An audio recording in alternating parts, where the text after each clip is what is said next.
Good morning students.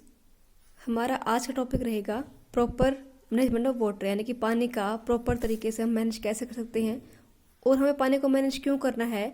The scarcity of water या फिर shortage of water means पानी की कमी की जो समस्या होती है कैन बी ओवरकम, हम उससे बाहर निकल सकते हैं by the proper management of available water which helps in the conservation of water and minimise its wastage. हमारे पास जितना पानी अवेलेबल है अर्थ के ऊपर, अगर हम उस पानी को अच्छे से सुरक्षित रखें प्लस उसके वेस्टेज को हम कम करें तो उस केस में क्या होगा, उस केस में हमें पानी की कमी को फेस नहीं करना पड़ेगा, पानी की कमी की समस्या में नहीं आएगी। Some of the steps which can be taken for the proper management of water are given below. कुछ स्टेप्स क्या दिए गए आपको। फर्स्ट स्टेप है रेन वाटर हार्वेस्टिंग, यानी कि रेन वाटर को यूज करना फसलों में हार्वेस्टिंग करने के लिए। ठीक है, यानी कि हम क्या करेंगे कि रेन वाटर को हम किसी रूप में सुरक्षित कर लेंगे, पहले स्टोर करेंगे, उसके बाद हम फर्दर यूज के लिए हम उस रेन वाटर को यूज करेंगे। तो the most important technique of rain water harvesting is to make rain water seep into the ground more efficiently, ताकि जो पानी बारिश के रूप में नीचे आ रहा है, बारिश का पानी जो है वो ग्राउंड के अंदर इजीली सीप हो सके। पानी जो है वो जमीन के अंदर इजीली मतलब उसको जमीन सोख पाए इजीली। ठीक है, तो हमें ऐसा कोई सिस्टम करना है ताकि जो पानी जो रेन वाटर के फॉर्म में आ रहा है वो इधर उधर बहने की बजाय कहाँ चला जाए, वो सीधा ग्राउंड के अंदर सीप हो जाए, उसके अंदर एंटर कर जाए मोर एफिशिएंटली मीन्स ज़्यादा अच्छे तरीके से।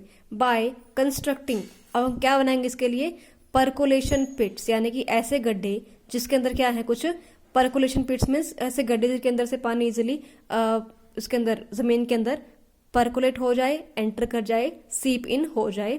And recharge wells so as to recharge ground water, ताकि हमें क्या हो, जो हमारे कुएं वगैरह है उसका पानी प्लस ग्राउंड वाटर का पानी जो हम लगातार यूज कर रहे हैं उसको हम दोबारा से रिचार्ज कर पाए। वो जो वेल्स हैं, जो हमारा ग्राउंड वाटर का लेवल है वो दोबारा से ऊपर बढ़ पाए। ठीक है, तो उसे हम क्या बोलते हैं, वेल्स, कुओं को रिचार्ज करना प्लस ग्राउंड वाटर के लेवल को दोबारा से रिचार्ज हम कर पाए with the help of rain water. इसे हम क्या बोलते हैं, रेन वाटर हार्वेस्टिंग। अगर हम ऐसा करेंगे तो हमें क्या होगा, हमें कभी भी भविष्य में पानी की कमी की समस्या को नहीं झेलना पड़ेगा।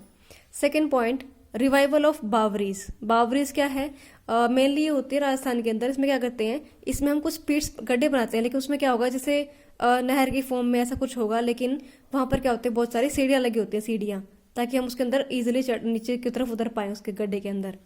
Bowrage is a step well in which a person can go down by using step to fetch water, ताकि हम पानी लेने के लिए, पानी को फैच करने के लिए, लेने के लिए, बाहर निकालने के लिए हम उन स्टेप्स को, उन सीढ़ियों को यूज कर पाए। तो बावरेज क्या होता है, कुछ एक गड्ढा सा है और साइड में क्या है, कुछ सीढ़ियां लगी होती हैं, ताकि हम सीढ़ियों से नीचे उतर के उस पानी को इजिली हम ले पाए। Bawris were the ancient water storage and water recharge system. ये एंशियंट पुराना, ये सिस्टम बहुत पुराना है।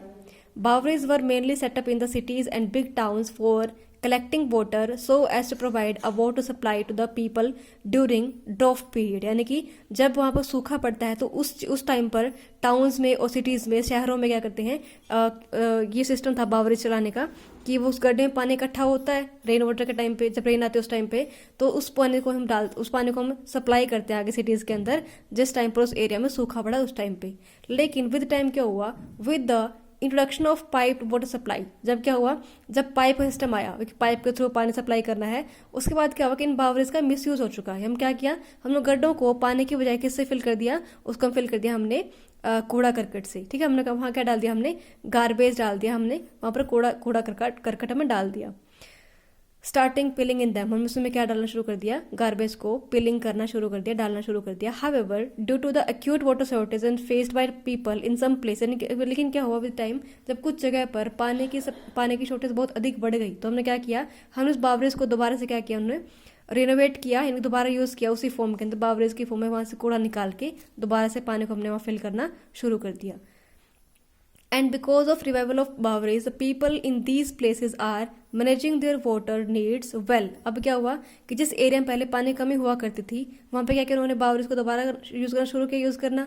उससे क्या हुआ कि वहाँ पे पानी उन्होंने इकट्ठा किया, जिस टाइम पर वहाँ पे सूखा पड़ा उस टाइम पर उन्होंने क्या किया, उन्होंने इस बावरीज की हेल्प से जो पानी वहाँ पे इकट्ठा हुआ था उसको यूज करके अपने नीड को अच्छे तरीके से क्या किया, पूरा किया in spite of scanty rains in their area. लेकिन वहाँ पर हालांकि वहाँ पर रेन बहुत कम होती थी, लेकिन उन्होंने क्या किया, उस रेन वाटर को कंप्लीटली कंजर्व किया, संरक्षण किया, इकट्ठा किया बावरेज के अंदर। और जब जिस टाइम पर सूखा पड़ा उस टाइम पर क्या किया उन्होंने, उस पानी को यूज करके अपने नीड्स को अच्छे तरीके से कंप्लीट किया, पूरा किया। थर्ड है ड्रिप इरिगेशन, यानी कि सिंचाई करना with the help of drip system. इसका मीनिंग क्या होता है कि इसमें हम पाइप डालते हैं, किस टाइप की, drip irrigation is a technique of watering plant. ये टेक्निक तरीका है प्लांट्स को पानी देने का by making use of a system of narrow pipes. हम क्या यूज करते हैं यहाँ पर, पतली पतली पाइप यूज करते हैं, नैरो मीन्स पतली, और ट्यूब्स विद स्मॉल होल्स। उस पाइप में क्या होते हैं, छोटे छोटे होल्स, सुराख होते हैं, which delivered water directly at the base of plant. क्या काम इन होल का, इन होल के आसपास प्लांट होता है। मान लो ये पाइप है, पतली सी पाइप, अगर हमारा प्लांट यहाँ पर लगा है तो हम क्या करेंगे, यहाँ सुराख कर देंगे, पाइप के अंदर सुराख कर देंगे। अगर सेकंड प्लांट यहाँ पर है तो हम पाइप में सुराख यहाँ कर देंगे। इसे हम बोलते हैं ड्रिप सिस्टम। कि हमने क्या किया, जो पानी यहाँ पे आएगा वो पूरी लैंड में फैलने के बजाय सिर्फ कहाँ जाएगा, सिर्फ प्लांट की रूट्स में पहुंचेगा, ना कि अदर लैंड पे। तो इससे क्या होगा, हमारा पानी कम यूज करना पड़ेगा हमें, ठीक है। और सिस्टम दूसरा बेनिफिट क्या है कि पानी वेस्ट नहीं हो रहा हमारा, लैंड के ऊपर बाकी एरिया नहीं जा रहा, सिर्फ कहाँ जा रहा है, प्लांट की रूट्स के अंदर, जहां पर पानी रिक्वायर्ड है सिर्फ वहीं जाएगा। तो ये हमारा drip irrigation system. Drip irrigation gives water directly to the root zone of plant. इससे क्या होगा, पानी डायरेक्ट कहाँ पहुंचेगा, प्लांट के रूट के अंदर, जड़ों के अंदर, एट अ स्लो रेट, धीरे धीरे, so that it can be absorb by the soil without any run of. वो क्या, उसका बेनिफिट क्या है कि डायरेक्टली पानी कौन एब्जॉर्ब करेगा, सोयल एब्जॉर्ब करेगी, उसका कोई भी वेस्टेज नहीं होगा, रन ऑफ नहीं होगा।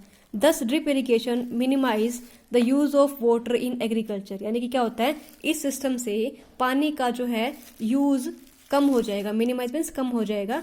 एग्रीकल्चर में, कृषि के क्षेत्र में जो पानी यूज करते हैं उसका यूज कम होगा with the help of drip irrigation system. इससे क्या होगा, हमारा पानी मेंटेन रहेगा। A farmer using water in the field can use water economically by making use of drip irrigation. इससे क्या होगा, फार्मर को पानी कम यूज करना पड़ेगा, कम पैसे लगेंगे उस केस में, ठीक है। फोर्थ पॉइंट है the wastage of water during the supply और ऑफ वाटर। फोर्थ पॉइंट है the wastage of water during the supply of water through pipes and by leaking taps in houses and other buildings should be prevented। यानी जो पानी का wastage होता है किसके through, जब हम सप्लाई आती है पानी की, तो क्या होता है, पाइप के थ्रू काफी पानी वेस्ट होता है।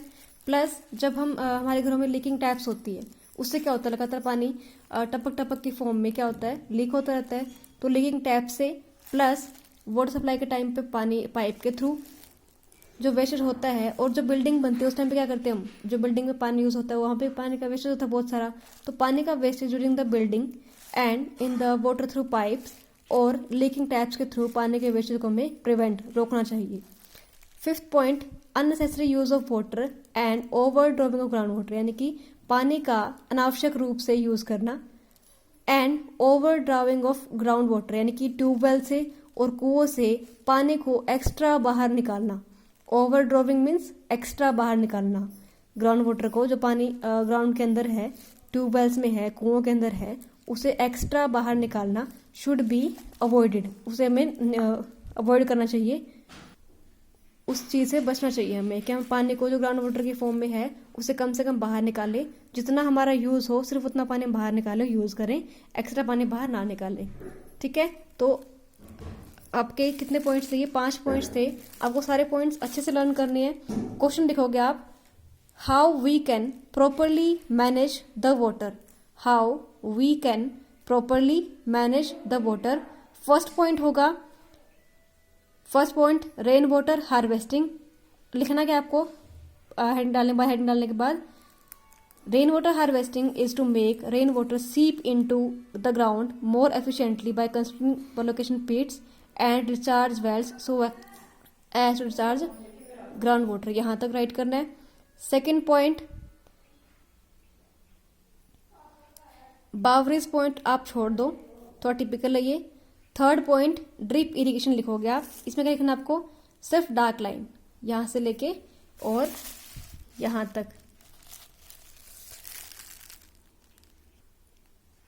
उसके बाद fourth and fifth point as it is. तो क्वेश्चन के बाद आंसर क्या क्या रहेगा आपका, रेन वाटर हार्वेस्टिंग में यहां से लेके यहां तक, थोड़ा लेंथी है लेकिन सेकंड पॉइंट आप कट करोगे। थर्ड पॉइंट में सिर्फ ये डार्क लाइन लिखनी है आपको, fourth and fifth point as it is. तो आपके टोटल 4 पॉइंट लिखने की हो चुकी हैं।